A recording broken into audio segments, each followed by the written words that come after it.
नमस्कार बालमित्रांनो, तुम्हाला माहिती आहे आजच्या भागात मी तुम्हाला एक गोष्ट सांगणार आहे। कोणाची गोष्ट?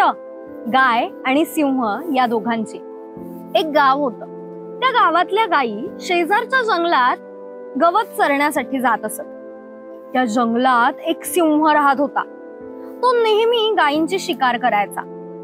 हे असं ना बरेच दिवस चालू होतं। त्यामुळे त्या सगळ्या गायी खूप घाबरल्या। त्यांना कळेन असं झालं की आता काय करावं। हा सिंह तर आपली रोजच शिकार करतोय, मग आता आपण जगायचं तरी कसं? मग काय झालं माहितीये? एक दिवस त्या सर्व गायींनी सभा घेतली। त्यातली एक म्हातारी गाय होती। ती म्हणाली, आपण ना एक एकट्या जंगलात जातो म्हणून तो सिंह आपल्याला एक एक करून खातो।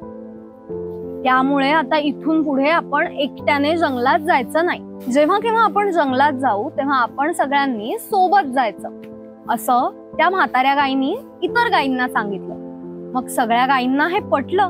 त्या म्हणाल्या, हो हो चालेल, यापुढे आपण सगळ्या एकत्र मिळूनच जंगलात जात जाऊ। मग तेव्हापासून त्या सगळ्या कळपाने जंगलात जायला लागल्या। आणि मग सिंहाला पाहताच त्या त्याच्या मागे लागून त्याला पळवून टाकायच्या। त्यामुळे सिंह सुद्धा घाबरला। सगळ्या गायी एकत्र सिंहाकडे गेल्या। त्यामुळे स्वतः सिंह सुद्धा पळून गेला। यातून तुम्ही काय शिकला? एकीचं बळ हे कायम मोठं असतं। त्यामुळे आपल्या मित्रमैत्रिणींशी कधीही भांडणं करायचे नाहीत।